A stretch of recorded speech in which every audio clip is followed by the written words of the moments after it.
So, a couple of weeks ago, I had the pleasure of returning to my home state of Texas. We were in Austin for a Varlo Live event. So, Varlo Live is bringing team members of Varlo all together, and I got to meet lots of really cool people. Among them is today's guest. He is a professional triathlete. He is a graduate of Texas A&M, has a degree in kinesiology and a doctor of chiropractic. So, got the pleasure to meet and get to know a little bit Garrett Mayu. What's up, Garrett? How's it going? Thanks for the intro. Yeah. So, as I mentioned here, I had the pleasure of getting to know you just a little bit, not a whole lot. And I'm guessing our viewers / listeners may not know much about you at all. So, what we're going to start here with is just some kind of quick questions. Garrett has no idea what I'm asking, so he has no research, no time to think on this. So these are just going to be some quick ones, some fun ones. Obviously, no right or wrong answer. But all right, first question. So what was that? A little over a week ago, we were in Little Elm, and we were fortunate to have not gotten blown away. It was close. I actually returned. My wife asked if I was sunburned. I said no. I spent the whole time in the shade, but I actually had windburn. And if you've heard anything about this event, you know that it was windy to say the least. Garrett, would you rather do a 70.3 in Little Elm wind or 110-degree heat? That's a tough one. Luckily, I live about 45 minutes from Little Elm, so this was a hometown race. I actually didn't do it. I had a little injury pop up. My fitness wasn't really there, so luckily I did not do it. But I do think I would rather take the wind on than the heat because historically, at least, I have not quite yet found success in racing in the heat. You would think I'd be great at it. I live in Texas. I train in Texas, and it gets hot here. And I train straight through the summer. This may be the first summer that I leave this place when it gets hot. Because, I mean, we're already in March, and we're hitting 95-degree days. Like, the last 3 days have been terribly hot. But, yeah, I would rather do wind because we also get a lot of wind here, as you saw. So I think I train a lot in that wind just a couple days before being out at that race. I had a friend that was here staying with me from Australia, and he's like, mate, it's hot and windy where I'm from, so this is nothing. And we go to do what's a pretty popular route on the bike, an airport loop, and he almost got blown off a bridge like his second day here. And I was still in aero bars, just holding against the wind. So I think, long story short, I would take the wind over the heat. All right. I think I got to go the opposite way. Yeah, I've spent my entire life. This was actually, this will be my first summer not to be down there in Houston. I got to say, I'm Congrats. loving the Nashville weather. That's one of the main reasons that we got out of Houston. So yeah, come on up, and we've got some really cool training up here. And yeah, I was going to mention this. So I met Garrett, and I was in Texas 2 weeks in a row. This is part of I'm actually traveling back to Texas 4 times in like 7 weeks, including this weekend heading back down for Galveston, Texas 70.3. So met Garrett. Then the next week I was back in Texas for the Little Elm race. And I'm sitting out there on the run course, and all these pros are coming through, and I'm keeping an eye out for Garrett, and nope. Where is he? And then finally I had the thought of, hey, why don't I check the tracker? And he wasn't there. And then like 2 minutes later, I was walking off, and then I hear this voice, hey, John. And there's Garrett. So Garrett's all hanging out with his pro triathlon buddies, and solid guy that he is. Took a second to say hi. So, and that was like, hey, I got to get you on the podcast. So that's kind of how this all came to be. So yeah, man, I feel you on the wind and the heat, but gosh, that wind is just, it is, I don't know. It's so hard sometimes when you're in that headwind or the side wind, and you're just doing everything you can. But man, I'm thinking about years and years ago when we had the Buffalo Springs 70.3 and out in that West Texas wind. The first thing that cramped for me was actually my forearms. And that was just from holding the bars so hard, that white knuckle death grip on there. Yeah, neither a whole lot of fun. But now I have a prediction on this one because you come from a swim background. But would you rather swim against a rip current or have 5,000 feet of gain over 56 miles? I would probably take that swim. Yeah. Because I do think that would give me an advantage in the water. In the pro field, even though I'm a really good swimmer, considering like the world of swimmers, I'm going against guys that are like Olympic level athletes, which I've never reached quite that level or league in swimming. But I think compared to some of the other folks that I'd swim against, I would take the rip current because it would put them at a disadvantage. I'm also a fairly lightweight guy, so getting the elevation gain in would be probably favorable too. But another thing that I tend to struggle with is the durability aspect. And it's something I'm working on actually a lot more this year with some weight training and things like that to kind of change up what I've done in the past that hasn't been super successful and try to add some new elements in. So I would still favor the rip current over the lots of climbing gain just because I think it would benefit me a little bit more potentially. So either would be good. So you want a Yeah, I would race take that either is or. is into a rip current and has 5,000 feet Yeah, of give it that both. sounds awful. Okay, so flipping it a little bit, instead of 110 degrees, would you rather have 40 degrees or an entire 56 miles of chip seal?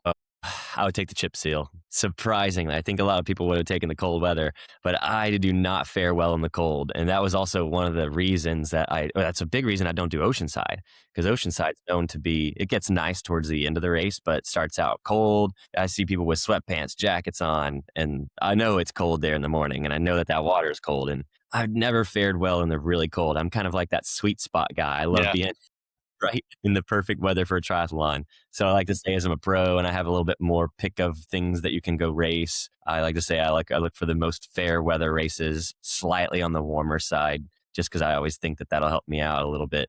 So I'll take the chip seal because that's all I ride around here in Texas is that rockety chip seal surface. Man, a couple of years ago when they redid the 70.3 Waco course and like 30 miles of it was chip seal, I was like, I think my teeth are like still rattling from that. And that was just, Yeah, and that's what I thought. I was like, what are my most miserable race scenarios? And gosh, those, yeah, those miles in Waco were awful on that fresh chip they're seal. brutal. They'll Yeah. rattle your bottle straight out of the cage if you Yeah. don't have something Yeah. holding it in. Yeah. If you don't have Loctite, it's coming loose. So, Yeah, like group training or solo training?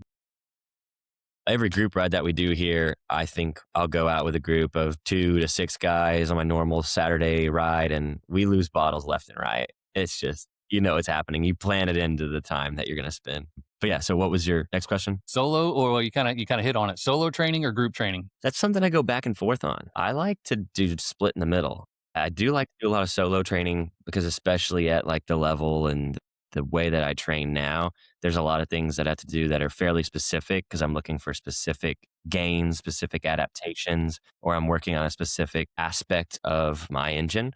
So that might be VO2 work, it might be threshold work, it can be different at different parts of the season. But it's hard to do when I go with groups, even when I say like, okay, you guys just hang on to me. This is what we're doing today. Or if I go to join a group ride with road bike guys, it's like, okay, you're already going to get certain stimulus with that session. And maybe it's me hanging into the group. Like I'm pushing on the front, but then I'm sitting in and trying to survive and pushing and surviving.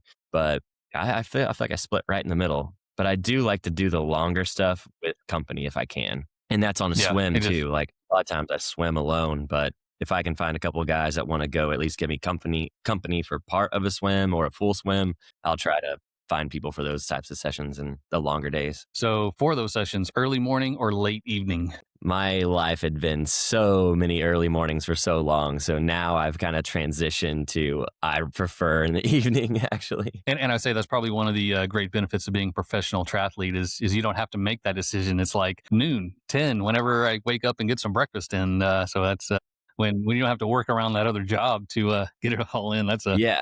nice perk, huh? It is. It's a nice perk, but it's also a double-edged sword because I'm somebody that likes to have a sense of community. I don't like to be a lone wolf a lot. And especially as I'm trying to like grow myself as a brand and I'm trying to, continue to make connections in the running space, the biking space. Majority of the people that I would like to train with, they have to get up and a lot of times they're hitting the road at 5:30, 5:45, 6, 6:15. And if I'm like, oh, I'm not going to bed early enough, I really need to get my 8, 9 hours of sleep.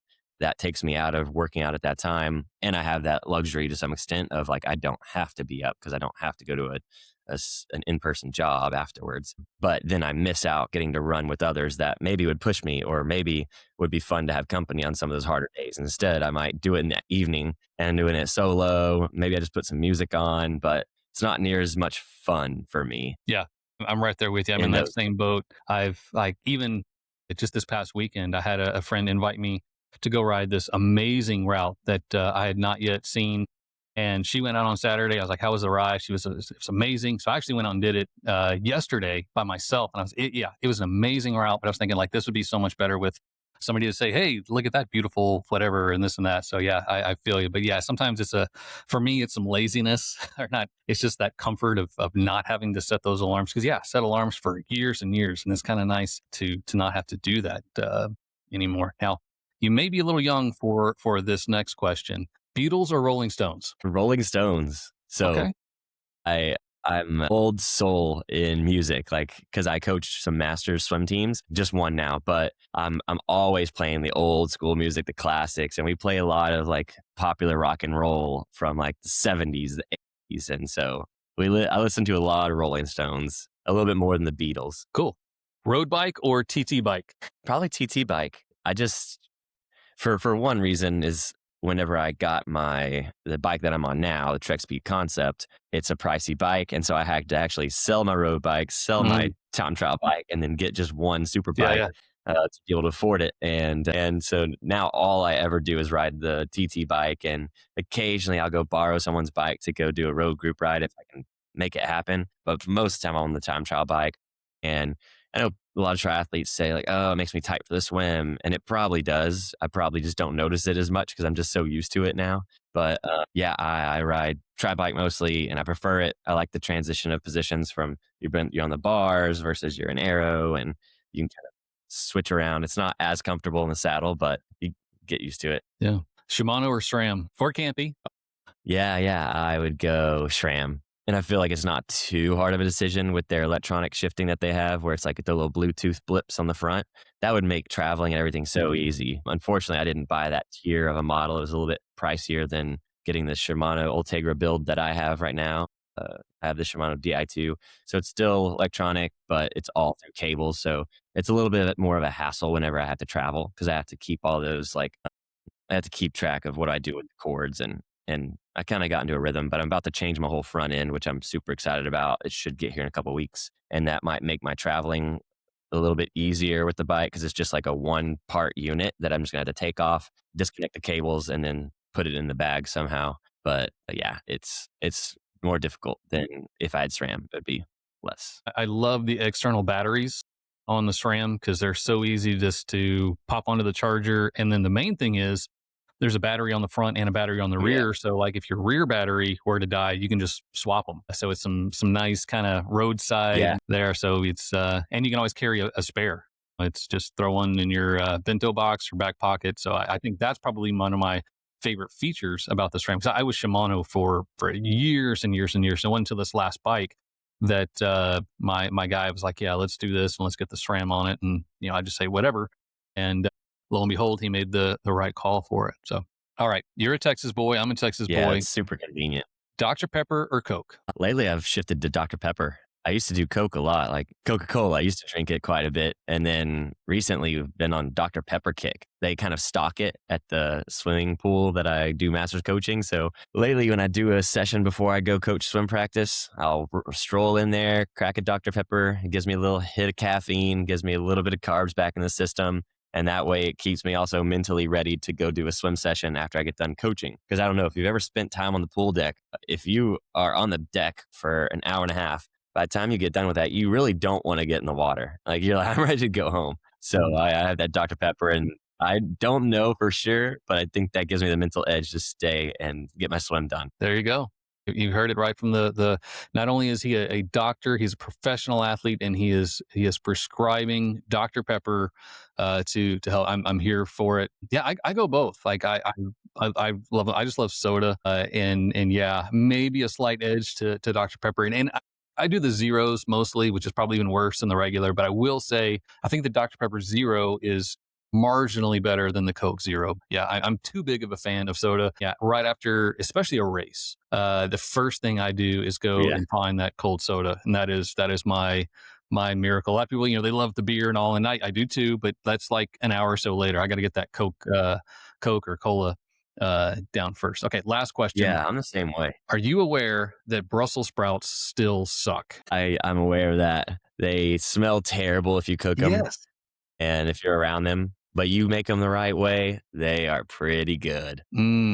Okay. So you had me and then you lost me. So Yeah, I don't know who did it, but man, I got to say, like the biggest PR turnaround in the history of the world is whoever has, because when we were growing up, Brussels sprouts were disgusting. It was like the worst thing your mom could serve. And yeah, they Oh smell yeah. horrible. And like, I can't even get past that. Like, I think it's a warning. Like, we're supposed to pay attention to these things of like, like cavemen out there, when they smell Brussels sprouts, they should have stayed far, far away. And I'm sure they did for like thousands of years. But then all of a sudden, I don't know, maybe they ran out of food or something, and somebody decided to eat this little spiky, disgusting thing. And forever they were like the worst food. And then like in the last 10 years, all of a sudden they're cool. And now everybody wants to order them. And it absolutely ruins my pre-meal because yeah, it smells awful. So Yeah. folks that know me know I have a few kind of rant things, and I was going to bring up Thanksgiving turkey, but that's kind of played out for me. Christmas ugly sweaters, that's kind of played out, but now my latest is Brussels sprouts. So you Yeah. had me, but then you lost me. So Yeah. I mean, it's okay. I still have lots of folks that I love that have not yet fully come around, or I don't know. So yeah, anyway. you've got to you have to have someone else cook them. And then when you show up, they've already put the cheese on top. They've already put I don't know what it is. It's like some kind of olive oil on there, put the right amount of salt, pepper, maybe a little smoked garlic on there. Now it's a game changer. Now it doesn't even taste like Brussels sprouts anymore. Exactly. So that's kind of like my take on seafood. Like the less it tastes like fish, the more I like it. So yeah, if it tastes like fish, no, I'm out. But if we get a good crispy fry batter on there and some great tartar sauce, and that's really all I'm there for. Yeah, So it sounds like you are kind of, you're almost in denial. So you don't really like Brussels sprouts. You just like Brussels sprouts that are doctored up and all. you So might be right. yeah. Yeah. I'm telling you, the only place that does it right, Lazy Dogs. If you have a Lazy Dog restaurant, you get the Brussels sprouts the way they do it for their appetizer or whatever it is. That's I would never order Brussels sprouts off of a restaurant menu, but that's the only place that we found. I don't even know how I found it because I wouldn't have ordered it. Someone else did it, had me try it. But that's the place. That's the one to go All right. get So it. that's a North Texas restaurant. I'm not familiar. It might be. It must be. I've only seen it around here, come to think of it, but you never know because I thought that Chick-fil-A was just like a Texas thing. I started in Georgia. So Yeah, so I have no clue when it comes to the restaurant chains. all right. So now we got a little bit of the background. Getting into more of your triathlon story. How did you get into triathlon? Yeah, I first started out, I was just a swimmer and a runner. And one of my first swim coaches was like, oh, you should really try triathlon. Triathlon, where I grew up in a really small country town, didn't have no friends of mine were doing triathlon. I didn't really know what triathlon was. And then he tried to talk me into it. He even said, you can borrow my gravel bike that he had. And I still was just not very interested in it. And I went to a cross country race when I was in high school. It was a track. I went to a track race. It was a regional championship, and I had a guy that I never beat. He invited me to go to a race. Basically said, "Hey, I know you're a swimmer. Do you ever do triathlons? There's one really close to us between our hometowns." And so then I was like, I can maybe beat my friend in this race. This is my shot right here. So long story wrapped into one. I ended up going to that race. I did the triathlon. I did beat my friend, which was awesome. But then a bunch of yahoos said, let's all ride home together. And I thought that meant let's all ride home in a car. We can hang out. They meant let's ride our bikes about 80 miles back home. And I thought triathletes were crazy. So I was like, nope, triathlon's not for me. These guys are too hardcore. They lost a couple marbles. I don't know, but my legs were shot. And it was just a sprint triathlon. That was it. But I was just dead tired afterwards. So I kind of was like, nope, not for me. Went to college, and that's where I really got into it. When I got to college, I wasn't running or swimming anywhere. I decided I'd join the club sport of triathlon. And then the community was so fun, so encouraging. There's some faster guys, and there's a lot of guys that didn't care how fast they were, guys and girls. And they were there just to have fun and hang out with a lot of like-minded people doing the same stuff. And then I got wrapped up into that and thought it was awesome. And I've never left the sport since. So that was A&M. Yes, that was at Texas A&M. That's where I did my undergrad. So you had one of those, was it the cow print kits that the Fighting Aggies rock? Zebras. We Zebras. called Okay. ourselves the Zebras. I don't know how I probably did know how that mascot came about at one point, but I've forgotten since. But I know that the guys on the team, we used to call ourselves the Zebros. And we had a whole place that's called the Zebro Shack. there was a house with a bunch of triathlon guys that lived there, and that was like the place to go when we're going to start workouts and things like that. It was just a good old time. And yeah, we wore those striped kits. Yeah. We had colored our helmets to be the striped colors. I mean, you go all in on it. It was awesome. And if you don't know, Texas A&M does not do anything half-assed. They are all in on everything. For the Aggies, it's tradition, and for the rest of us, though, outside looking in, it's a cult. But it's a good time. So that's how you got into triathlon. What is the story of from going from there to becoming a professional? Yeah. When I was there and first getting started with it, I was just having fun. I didn't know what I was doing for training. I knew how to swim. I knew how to train that. I knew how to run and I knew how to train that. And so I was just kind of doing that with friends that were there at school. And the biking, I just had to figure that out because I started out on a women's size 52 road bike for the first like year and a half of doing the sport of triathlon. And I'm 5'11". So riding a size 52, I'd maxed out a carbon seat post that I had to buy and put on the bike. And I was past the limit that you're supposed to ride it. Yeah, So if I hit the wrong bump, that thing is it's a probably going to snap. suggestion. Yeah. And I basically started off with like basics of everything, got more interested, kind of kept upgrading things. And then I started getting kind of fast. And I was like, oh, now I'm placing at the top 5 and top 3 and all these local events. Maybe I'm pretty good at this. Found a coach who decided to work with me. And then took it more serious. And by the time I was a senior, I was thinking to myself, I could do this professionally. Like there's a whole professional side of this sport that stumbled across. And it was something I never even thought about. I never thought about being a professional athlete at any point in my life until then. And so I was like, oh, what races do I need to do to get this pro license, your pro card? And I picked a race in Des Moines, Iowa. I went with a friend of mine that was on the triathlon club at A&M, and we both got our pro licenses there at that race. And that was right before we were about to graduate. It was in the summer of 2017. I took a summer semester of school to finish up some school because I was also in the Corps at A&M. And so I wanted to finish that and then finish up this internship that I had to do for my degree program, and did that. And when I graduated, my parents were like, all right, now what are you going to do? And I was like, I think I want to go be a professional triathlete. And they were like, whoa, what? No, no, no. We didn't put you through 4 years of school so you can go be a professional triathlete, crash your bike. And then what are you going to do? So I was like, yeah, I guess you're right. Maybe I shouldn't do this. So I sidelined it, went to chiropractic school. And then after going through chiropractic school, which I tried to do a little bit of professional triathlon, kind of chasing the Olympic pathway.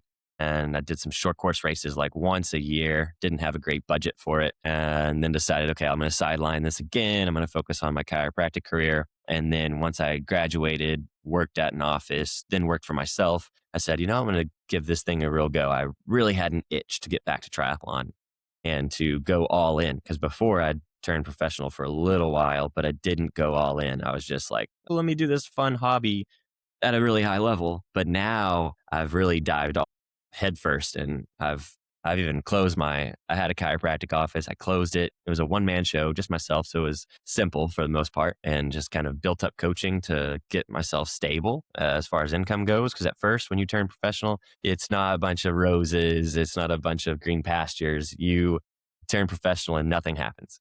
You still feel exactly the same. You're an age grouper. Sponsors don't start reaching out to you. Nothing happens. You just get to go race the big boys. You get to get your butt absolutely kicked.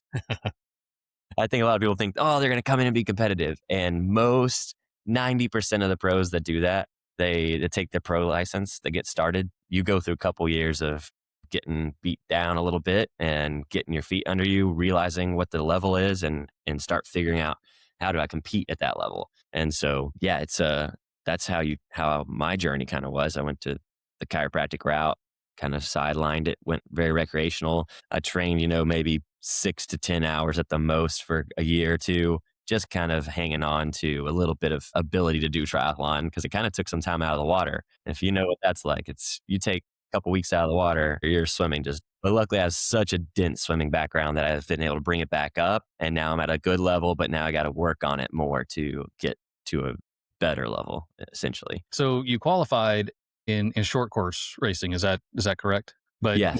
now you're doing more long course. Is that accurate? Yes, it is. Yeah. So Now what was kind of the transition there? Opportunity or strengths? What led to the transition of short course to long course? Yeah, so I started out I had no interest in long course. I actually didn't even know about the side of Ironman. I wasn't your traditional person that comes across Ironman and they're like, oh, wow, that sounds awesome. I want to challenge myself. I want to do that. For me, it was I'm having fun with friends in college. We only did sprint triathlons and Olympic triathlons.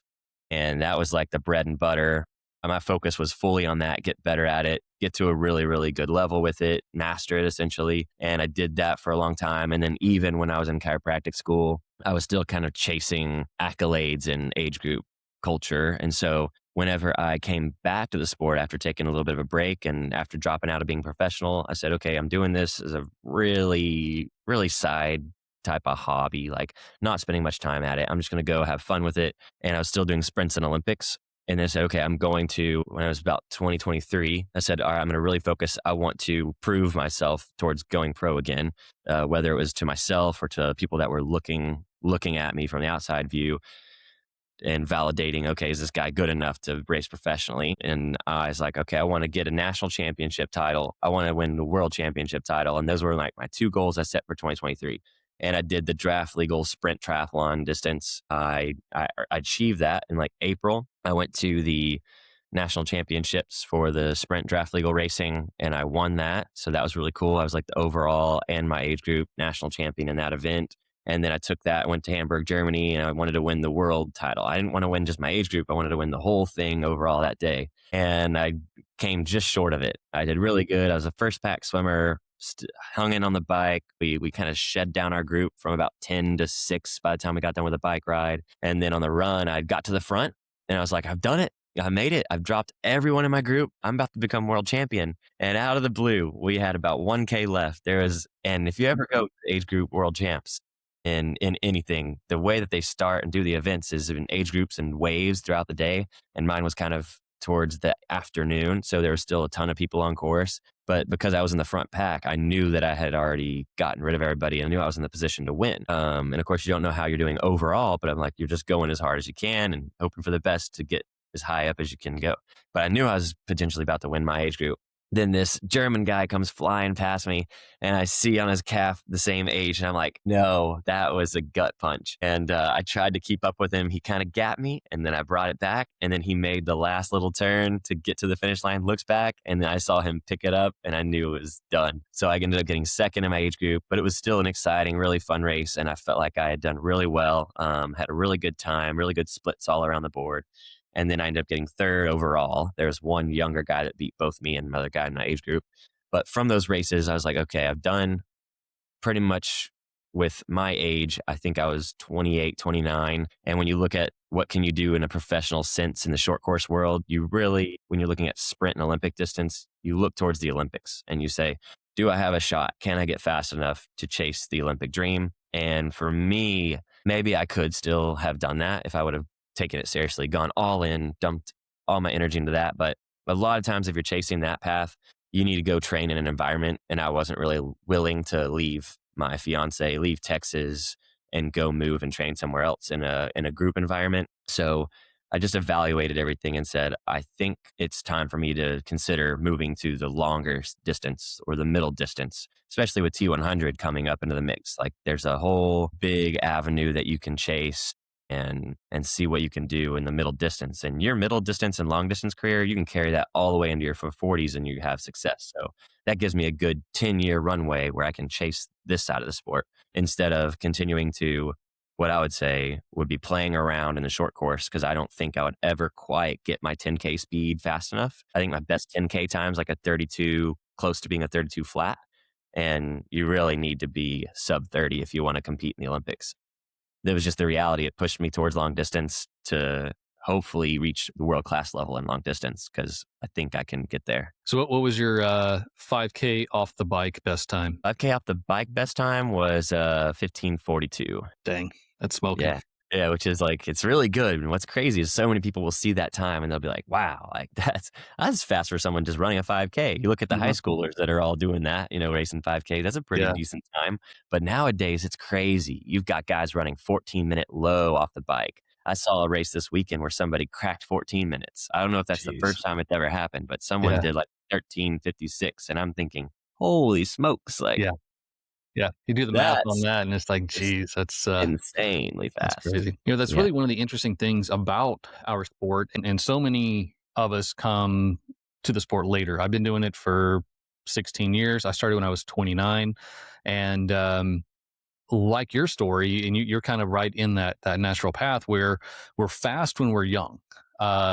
Into especially like late teens, early 20s, kind of like give or take 20, we're at our fastest, just physiologically, metabolically, we're able to go fast. But kind of the interesting thing is we are actually able to go longer as we get older. And I think that's why you see so many high level long course athletes that are in their 30s and conceivably into their 40s. I mean, we've seen some really competitive guys continue into their early 40s, and like Tom Brady was what, three, something like that, when he retired, and he was ancient. Yeah, And yeah. there's only like two or three guys in the NFL that are over 40, and I think they're all kickers. So it's interesting though that where other sports, like guys have been retired for 10 years in triathlon, they're just kind of hitting their stride, which is kind of Yeah, great for us. yeah, As a hobby and a lifestyle, it's something that we can continue to do. Because like I played football in high school, absolutely loved it. I wish I could go back and play again, but I can't. Like there is like zero opportunity for me to put on pads. And granted, I would die, but you can't do that. But that's a great thing about triathlon is that it really is, and we see these people that are still doing Ironman into their 80s and all, which is just for me unfathomable. But I think it just speaks to the durability of our body and even just that maturity of we are able to go long as we get older. yeah, definitely. And I think a lot of guys that are retiring in their 40s, it's still their choice. Like, Sebastian Kienle, really popular triathlete, he was still hitting PRs when he retired. His last race in Kona was his fastest race he'd ever done in Kona. And so that's just crazy to me. I'm like, I think a lot of it is how much wear and tear can you kind of take over time, and then how much mentally, I think mentally can kind of even hit you before physically. Do you decide that, I've been training a long time, I've been working hard at this, it's time for me to move on? Hmm. And so I think there's still ability potentially if you look at your training age, that you could even continue later into the 40s. And we might start to see that as time goes on with triathlon, especially as the sport grows. I think the sport's still growing. And I think even with the professional fields, they're getting bigger and they're getting way faster. So I think you'll see guys that still start to compete longer because we have a lot more people, kind of like what you mentioned. There's a lot of guys that I know that they got into triathlon in their late 20s and they started getting really good in a couple of years and then they turned professional. So their training timeline is still relatively young. They may not have a long timeline to continue to get good, but then again, they might. They really could. I think it all depends on their directive. A little bit of genetics probably come into play, For and sure. then their drive. I mean, Yeah, drive is when you're younger, you go out there and you just beat yourself up day in, day out. When you get older, it's a natural phenomenon. We seek comfort more and more and more. We don't want to wake up as early. We don't. We don't want to push as hard and throughout the whole duration of sessions. It's just how well can your mind hang in there? yeah. So Garrett, what do you hope to achieve in your professional triathlon career? I have a couple things that are like written out goal wise. It's like I want to reach a professional level podium. So I want to go to a professional race. It's a Ironman branded event, and I want to get on the podium. I would love to win one. That's a little bit of like a reach goal, but it's also like if I hit it right, you never know. You have a chance. I think a lot of people set themselves up what they can achieve well in a short term, but they don't really know how far they can go in the long term. So I would like to say, like, if I set a reach goal, I want to get first on a pro podium. And really, in meeting those goals, I feel like I will have achieved one of my overarching goals, which is to reach a world class level of performance. I feel like I'm right under that. I'm at like what you would consider an elite level.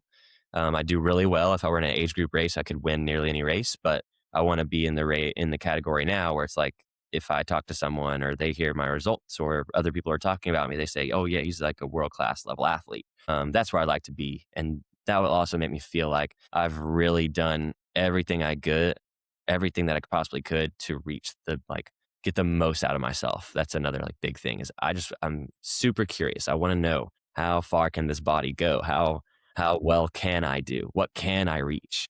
And I want to explore that to the fullest. And that's one of my biggest goals of going professional and putting all this time into it and trying to say, okay, if I set myself up with, I'm in the position to have the time to do it. I am in the position to recover well and eat well. And let's see how far we can go down the physical performance trail. Very cool. So podium, is that top five? Is that what you're counting as a podium? 3. Top three? Okay. Yeah. So I Cutting it really down want to even hit a the top. little, because a lot of Ironman, they go top five, but Yeah. Yeah. wanted to just kind of qualify that. So it actually has to be a Right. podium that you walk up on, Yes. not the ground level on either Yeah. side. Okay. I want to be So on a step. yeah, yeah. So that's out there, and we will certainly be keeping an eye out for it. So, what are the intangibles that drive you? What is kind of the fire behind all of the action? Yeah, I think I touched on it just a little bit there, but I think one of my biggest intangibles is that I have this mindset that is very curious and it seeks to like master something. So it's something that I want to know why something works so that I can better understand it and better know the details. That way I can look at, okay, how's my positioning? What's my load like? What's my recovery like? If I can really understand all the things that go into that, then I can really understand what's the most linear way to get really good at this. I think that I'm just like a long time student. And so by having that curiosity, I'm always studying. I'm always listening to podcasts. I consume probably an hour and a half of podcast a day, and it's on different subjects. Sometimes it's not even triathlon related. Sometimes it's like, okay, what can you do with your mind? Like I'll listen to something about, sports psychology, or I might listen to something about nutrition. I might listen to something about sleep. Like I'm always trying to learn, like, what else can I do? And what's worth implementing? What do I not give a lot of weight to? Or, I mean, there's a million opinions out there. So you have to find a topic, study it to understand it, and know what's like kind of the popular thing. And maybe that's not correct. Like, maybe not everyone needs 9 hours of sleep. Maybe depending on your chronotype and where you function, maybe you need to be sleeping earlier or later and you need to be waking up earlier or later. And then depending on how your body functions and works, how its hormone function is, maybe you don't need 9 hours. Maybe what you need to do is focus on getting 7.5 to 8 hours and then take a nap in the afternoon. Maybe that's going to be what will be the best thing for your body if you constantly feel that you need that nap and right after lunch, because it might be the way your body processes food and responds to it. And then that might actually be most beneficial to you. So it's like really the mindset of trying to understand how my body functions, not how anybody else perceives it to be, but what do I learn about myself and then about the information that's out there that we have access to, and then how can I master it? And so I just kind of look at it as like a long-term experience and experiment. Very And cool.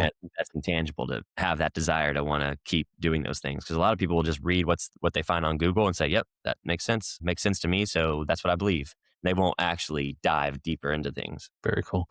So this year you're going to be racing as part of the Varlo DFO professional team. Tell us a little bit about that. Yeah, it's super cool. A really neat opportunity that they've kind of put out there into the world. They posted something in like their social media platforms saying, "Hey, we're putting together this Varlo development team. What we're looking for is this level of pro, kind of like your more rookie to your veteran, but basically anyone who's looking to continue pushing their limits to get better and improve. And Varlo wants to come in, help you walk alongside you as you develop. And because Varlo is a developing brand, they're looking for developing athletes. So it was really neat. You kind of apply for it, then you interview for it, and then they've selected, I think, 5 guys, 5 girls, or it might be 4 and 4. And you become a part of this development team that they bring you in. You get to know the athletes on the team. They give you some support throughout the way of this year. You sign like a year contract for it. And then you get some bonuses, some incentives that if you do well, they'll support you with a little bit more type of like monetary gain, or it could be that you get more apparel and things like that helps represent their brand, but also gives you something to feel a part of the community too. And then also it gives you a chance to be a part of something bigger, the Varlo age group team, which is a really big team with people from all around the world. And they really encourage you to engage with that community to kind of show that you are supporting them. And then in turn, they'll support you. You get more people interested in what you're doing with your career and helps build your career towards what you're trying to achieve, because a lot of us don't realize how inspiring and how much power we do have. And so Varlo helps you discover that if you connect to the community and you help to create this culture, the more that you give into the culture, the more you're going to get back from that culture. I mean, I found that from the Austin Live where I met you. Yeah, I was going to say, hence our meeting, and Yeah. hence what we're doing right now. So yeah, And what's also so unique about with Varlo is they brought us together. Like I've seen you at a lot of Texas events for years and I've never spoke with you. And not until this event, I connected with you and I was like, dang, I like this guy a lot. Like, he's pretty cool. And I'm like, Maybe man, I would they'll have never met reciprocate it. you. So yeah, Even though triathlon is such a great community and there's a lot of like interconnectedness to it, Varlo really, they do some really cool things. Like, I think I wish they did more of these live events. I wish yeah, we did one like every quarter, honestly. yeah, And I know that Varlo's an apparel brand. They're not an events company, but I think even Saj talks to this point of Varlo is more than just an apparel brand. And before I became a part of Varlo, I didn't notice it as much. But now being inside of it, I really see it. And I'm like, okay, how can I help also get this brand's awareness out more? Because what they're doing is so unique. You see a lot of brands that they want to be on the forefront of people's mind because we have pretty people. We have this flashy gear, and Varlo isn't that interested in all that, that they're interested in showing like, hey, we have people from a million different backgrounds, million different color. We have people from a million different places in society levels, that all come together to build each other up. And I'm like, this is so cool. This is what I wish the world operated with. I wish our president realized like, hey, if we did something like this, we could build something amazing. And like, I think Varlo's got something special to it. And I think the more that we can show people that this culture is super supportive to anyone who wants to be a part of it and that wants to also help build the community. I mean, I know I'm going on a little tangent rant from it, but being a pro in this space is really unique because then I have the potential to impact someone like at Little Elm. There was a lady from our team named Georgia who is in her yeah, 50s. She was doing her first half and even the swim got canceled. But I mean, she was just so excited to do it. She was so nervous, so scared. And I got the unique opportunity. I ran into her as she was going into transition, took a picture with her, got to talk to her a little bit, calm her nerves a little bit. Maybe that helped her out. Maybe it didn't. You can never know, but all I can do is put the energy into it. I didn't get to see her on race day, but it was just so cool because I saw someone that was so new, and I've been doing this for so long now that I'm someone who's a pro and I can come down and also relate to how she's feeling and give her that encouragement that hopefully she can carry with past this event that she even just did by whatever words I was saying to her in that moment. And it's cool because you might not just randomly find another person like that you inspire or that comes up to you and says, "Hey, Garrett, remember me?" And I'm like, "Oh, that's awesome." So it's really neat, and I love being a part of this Devo team so far, and I'm looking forward to. I already know that I would love to stay with this company moving forward because a lot of times pros just jump. They're looking for the best opportunity they can come. Like if somebody were to come up to me next year and they offer me $5,000, which would still be great for like a young professional triathlete, and they say, hey, let's say Win Republic comes in, they say, hey, we want to give you $5,000 and we want to give you all the kit that you could want for next year. I think I'm already in the headspace of like, oh no, thank you. I'll see what Varlo wants to do with me because I already am a little bit invested into this team. And then on top of that, I love what Varlo's doing with their messaging and stuff. And I want to keep growing with that. yeah. And huge shout out to Georgia. She's actually coached by one of my best friends, and so she and I were out there with Georgia hitting each one of those laps. So it's awesome. I mean, it was a hard day. Like, I mean, there Yes. was no For one. someone new, especially. Yeah, Oh my God. no one said that. I don't know of anyone who said there was ever a harder race than that. So yeah, to take that on as her first 70.3 or whatever the math comes out to, a huge props to Georgia for the grit just to start. Because yeah, there was a lot to Yeah. overcome just to start, and then to keep going. So huge props to Georgia. So how does your background in chiropractics play into your routine as a professional? Yeah. Sometimes I feel like I had to really think about this question because sometimes I don't think about how much it has impacted my like routine and what I do. But I do think the more I think about it, the more I realize how much it has impacted me. And a lot of that comes from like knowing in the training, knowing when to cut a session versus when to stick a session out and to get the full volume of the training session done. Because I see so many athletes that like I work with, and they'll say, "Oh, I'm not having a good day. I just decided to call it a day, go home and recover." And sometimes I'm like, "Oh, I wish they would have just gotten like a little more volume out of that session," especially in the age group world, because like a lot of age groupers don't have the time to put in more activity. So you can't just cut a session and then add one later because it might not work out with the schedule. And then if you lose that chunk of volume in the day, a lot of times with the sport that we do, it just is accumulation of time doing the activity. So I'm like, even if they weren't doing the threshold that they had in the swim or whatever it was, say I gave them a 3,000 yard set and they got to 1,000 and they're like, ah, not feeling it. Warm up was trash. First rep was real bad. I'm not hitting my time and I feel terrible. I would say, okay, let's add some rest. Let's adjust the session, take it easier, focus on form throughout the whole thing, and just take it easy and get the 3,000 done. That's what I might have said to them. Sometimes there's a certain point you want to cut the session, but at least for like the way I act now as a pro with my background in chiropractic, I have a better understanding of my body of like when's a good time, what's a niggle that's really a problem and what's a niggle that's not too bad of an issue. And I can actually finish the session. And I'm a lot more mindful on the nutrition side of things because of having a little bit of background with that. So now I know, okay, how much does it take to truly recover from what I'm doing? And then understanding as my fitness improves that I become a more durable athlete so I can handle more training load and what things make me better and faster versus what might be too much load, what's just a little bit like I don't need to be doing, which I think a lot of people struggle to understand. And then I think from like the recovery standpoint, when's a good time to foam roll? Like when's a good time to include all the things that people hear about that they have a hard time doing? So now with my background, and this doesn't even really have to do much with my age as an athlete, but a lot of times I do very short little warm ups and I do that before runs now because I want to prepare my tendons for load. Muscles will come along as long as you don't just jump straight into it. But sometimes your tendons don't warm up as well and they might stay a little bit more stiff. And stiffness is good with a tendon, but having too much stiffness from your body being cold and tendons don't get very good blood flow. So what do you do to kind of prepare them for load? Is you load them, but you load them with less load than what they're about to be exposed to. Just like when you're warming up the muscle, you start easy and then you build into it.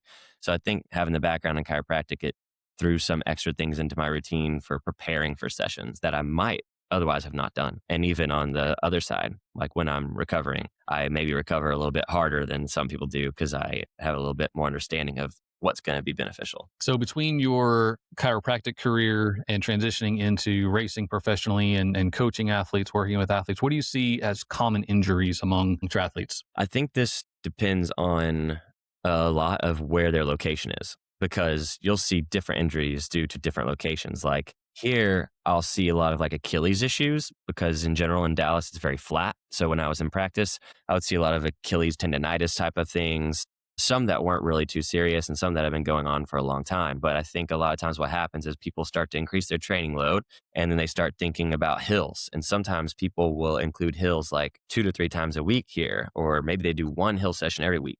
And both are good and bad. So if you only do one hill session a week, that could be one spike of stress and load on that Achilles that it might not have been ready for. And it might have overstressed it within that session because a lot of times it might not even be in that session that the problem turns up, but it can be 2 days later. And then when you do too much hills, then you're overstressing the Achilles over time. So it can be a couple weeks down the road. If say you're just adding a little bit of hills here and there, but that load adds up over a couple weeks, and then boom, you've got an Achilles tendonitis issue. And the kind of the same thing goes with plantar fasciitis, but I see a lot of plantar fasciitis from lots of different ways. Sometimes it's too much training at one point in time. Sometimes it's just age, especially women. They can have hormonal changes that can give them plantar fasciitis. And I think a lot of people are not aware of this. I actually had an older lady that was a physical therapist teach me about this. As I had some patients, I'm like, we've been doing all these different things and not getting any results. I've got 1 or 2 of these patients. And she's like, have you ever thought about this? She's like, you might not be able to help them actually at all. And I was like, well, now it makes sense because I've done almost everything I knew how to do. But a lot of plantar fasciitis with a lot of people, and this has helped a ton of people, is wearing the right shoes. A lot of people want the trendy shoes, and that might just not work for your feet. And then a lot of people say, well, Garrett, I've been wearing the same shoes forever and now I've got plantar fasciitis. What a lot of people don't know is you might be wearing the same shoe, but they can change over time slightly and you might not notice it. And the same exact shoe can be different. The make, sometimes you even get shoes and you're like, my right one feels a little different than the left one. Because when they're making these shoes, like you get a lot of variation even within the same type of shoe, same exact shoe, basically. So a big part is like assess the toe box, see how that is. And then also consider what do you do during your daily job? If you're on your feet a lot, if you're in like steel boots for a lot of people, if you're in things that are very confining and don't allow really good movement of the foot, it is more important than we want to give it credit for, that it can be helpful when you get out of that shoe and you're putting the right type of stress on the foot in the right way. You allow it to do what its natural function is. So a lot of people think, oh, I need to walk barefoot, but sometimes they can't once they get plantar fasciitis. And It's like this whole long laundry list of how to do things and the right way to go. I say find someone who really knows what they're doing and work with them because it will be a game changer. So many people say, oh, it just comes and goes, it runs its course. I've even seen that in other group chats on different teams that I'm a part of. And I had to go in there and say, no, don't just sit there and deal with it. Like you can literally make it go away in a day sometimes. Yeah. Instead of dealing with it for a year, you can deal with it for one more day and it'll be gone. So find someone who really knows what they're doing and don't always go to somebody that's just beating the heck out of the plantar fascia. Because sometimes the plantar fascia is where the symptom is, but it's not going to be where the problem is. And so don't just scrape it like crazy. Don't roll it with ice like crazy. Really find out why it's hurting and then address that issue.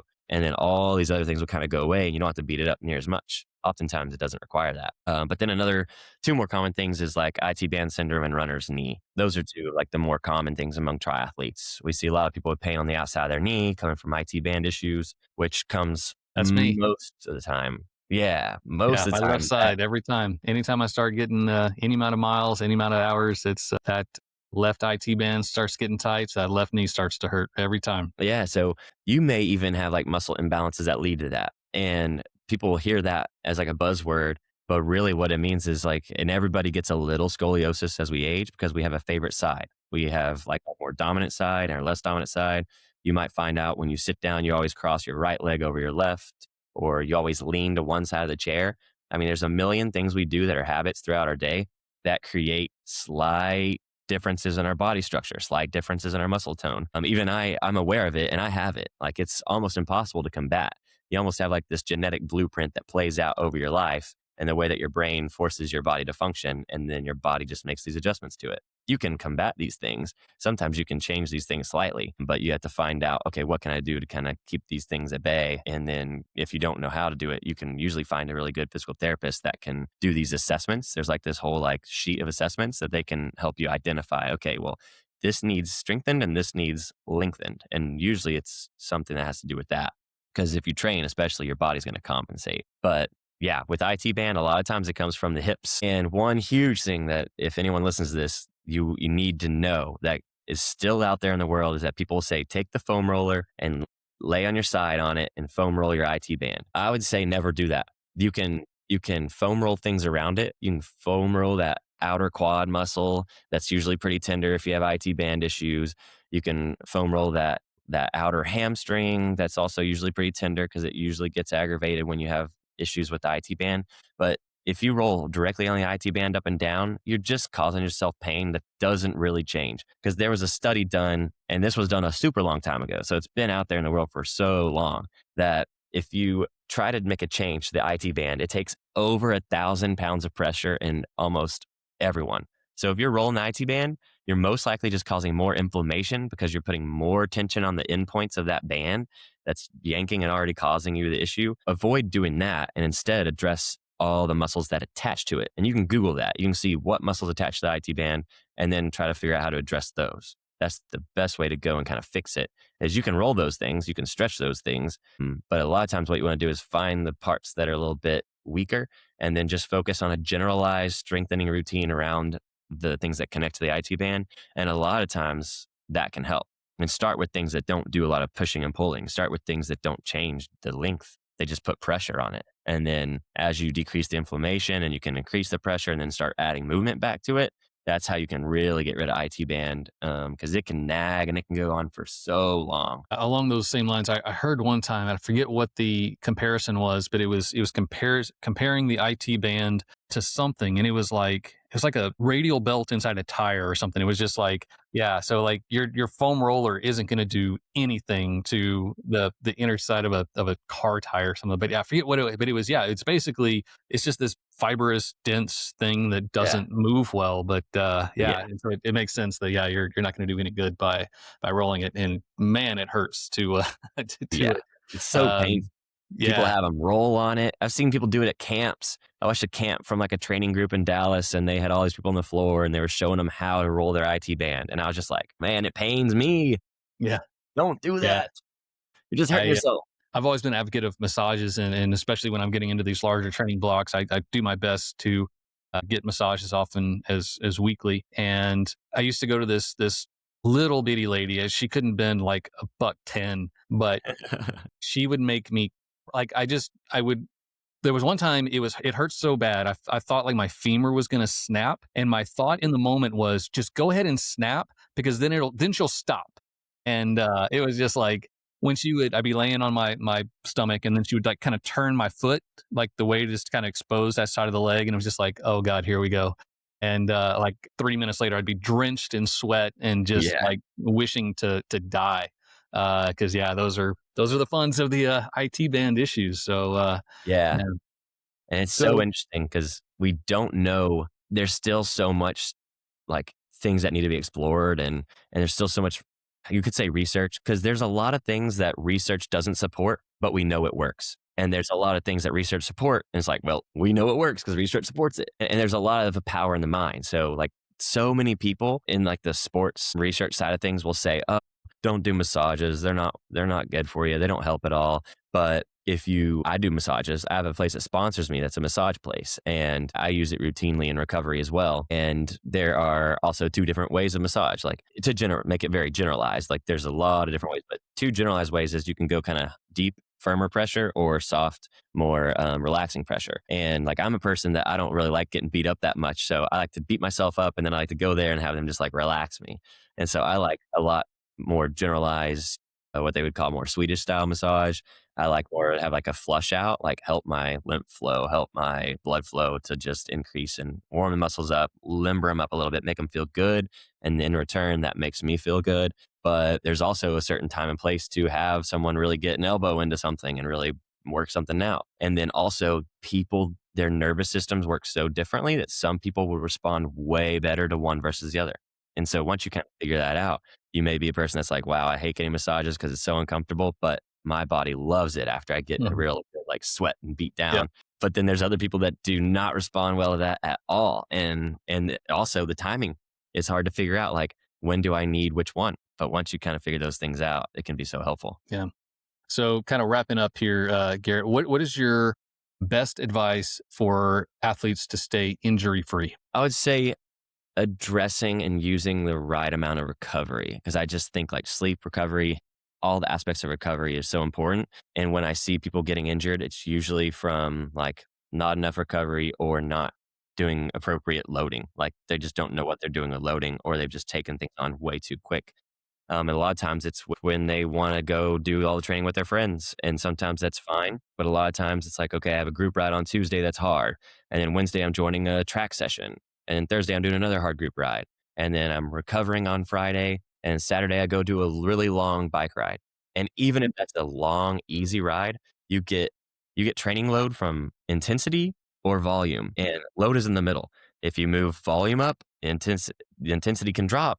But if you move volume up, you're still moving up the load on your tissues, your body. And so I think my biggest tip is like balance the load and recovery well, and then stop looking to feel good in all the sessions. Because a lot of people just look for that feel good. And if what you want to do is you want to understand why do you feel the way that you feel, and then become predictable with it. Know how your body's going to respond on what time of your training you're in. Whether it's, okay, I'm feeling really bad. I know why I'm feeling bad because I'm at the highest point in my training volume. I'm like fatigued right now. Or I just had 2 days that were hard and I took one day off, but it might not have been enough to recover. You might need 2 easy days. You might need a rest day and an easy day and then a training session. So my biggest tip is like figure out how to balance the load well and balance that with your daily life stress and schedule, because your Mhm. body only knows stress is stress. Yep. So if you can understand it and you can become more predictable with when you're going to feel and how you're going to feel, and then you can line up the right amount of training stress with that, you can be injury free for so long. I mean, there's been time periods where I've gone like 3 years without an injury at all, like maybe a little niggle, but nothing that keeps me off my feet for more than a day or two. Yeah. Um, this is one of my like common phrases is that you need to recover with the same tenacity that you train. We have such dedication to our training plan. We go out, we do it, we execute it, we check the box every time. We freak out if the box isn't checked, but rarely do we have those recovery sessions in that same way because maybe we don't value them as much or think they're as important or they're not as sexy, not as cool, not as fun.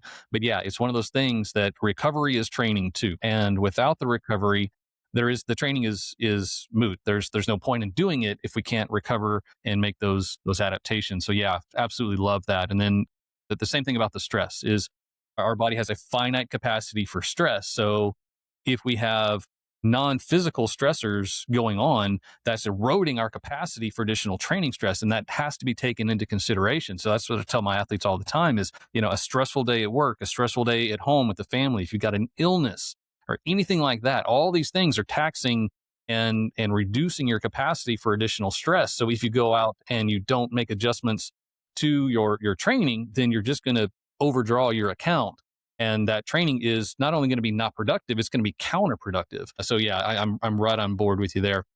I kind of feel silly asking this question, but so I want to end with just an actionable insight because I say I feel silly because we've just like for the last 45 minutes had nothing but actionable insights and they've been fantastic. But what is your like number one favorite actionable insight tip to pass along? Yeah. I would say it kind of comes into play with what we were just touching on. I would say my number one actionable insight tip would be for athletes to go sit down on a Sunday afternoon, Monday afternoon, whenever the least busy part of their day is, that they can have time to just sit down, look at their training, and then think about how they've been structuring it. How is that working for them? And pay attention to their body. If they have that, probably this is don't just keep pounding electrolytes. They are not going to be what's going to fix your problems. I have so many people that get cramps or they get like muscle fasciculations, which is just where they feel like their muscles are kind of like doing funny things. They're kind of like wiggling around, jumping around. That is usually not an electrolyte issue. Like in triathletes, the most common thing is that it's not any issue with their electrolytes. Like pay attention to your electrolytes, like include some here and there. But a lot of people go way overkill on the electrolytes, especially if they're not in warm environments. I see so many people say like, I've got all these little things with my legs that are happening. And it's like, look at your training load. You probably have not given yourself enough recovery. And you really need to just sit down and look at what you're doing in the week and make small adjustments and just change it for 2 weeks, do a trial run of the week and see how it goes and then reassess and then reevaluate like every 2 weeks. Because if you just do it 1 week, a lot of times your body might not make any changes in that. Well, you could call that a microcycle. You could say 7 days is a microcycle, and you could say a short macro cycle, which is just a bigger cycle, could be 2 weeks long. You have two microcycles, 7 days, 7 days, and then that whole thing is your macro cycle, and see how things play out over a macro cycle. How is it different? How do you feel? And then make adjustments from there. Yeah. I always kind of laugh when folks get in, they're in a swim session and then like 10 minutes in their calves or their feet start to cramp. They're like, oh, I must be dehydrated. Like, no, you're not. You didn't Yeah. get dehydrated in 10 minutes in the pool unless you haven't had anything to drink in the last week. But Yeah. It's just the so fatigue. Garrett, this year, where can we see you out on the race course? I'll be difficult to find on the race course. There's only one 100% easy way to find me, and that's going to be at the White Lake Pro-Am half. That will be May 2nd in White Lake, North Carolina. I'll be there for sure, racing that, trying to win. And then after that, I go to Shanghai, China for a race, half Ironman distance there. And then my tentative schedule, if I don't get like a world champ slot, which would be crazy and awesome, but if I decide to do this schedule I already kind of have in my head, is I'll go race in Vitoria Gasteiz in July for a half Ironman there. I'll be in Spain for hopefully a month if things work out well. And then I'll go race in Ironman Kalmar, which is in Sweden. And then that will be in August, about mid-August. Then I come home. I'll be in the States again. And I think I'm just going to take a long training block and do Ironman Florida next. So this will be my first time dipping my toes into the full Ironman distance as a competitive pro. I've done one other full Ironman. I did it with my fiance. We just took it very casual. So I'm thinking about getting into an Ironman and being competitive this year. So we'll see how things go. And that is my roadmap for the year. There's a slight chance I deviate. If I get a world champ slot, then I might throw in another 70.3 and then go do 70.3 worlds. And then I might end back up at La Quinta 70.3 at the end of the year, which I keep trying to avoid. And somehow I always end up going doing it. So I was kind of bummed there. It's like, yeah, I'm not going to get to see Garrett race until you brought it home with Ironman Florida, which I've said over and over, my favorite race. It's my PR. It was my first. Panama City Beach is like my happy place. So yeah, definitely look forward to seeing you out there. Yeah. Garrett, this has been fantastic. Better than I even thought. this is one of those, like, I'm thinking like we got to do it again because, we could talk for another So much 4 more. hours. Yeah. But thanks so much. Appreciate you. And look forward to catching up soon. Awesome. Sounds great. Sure.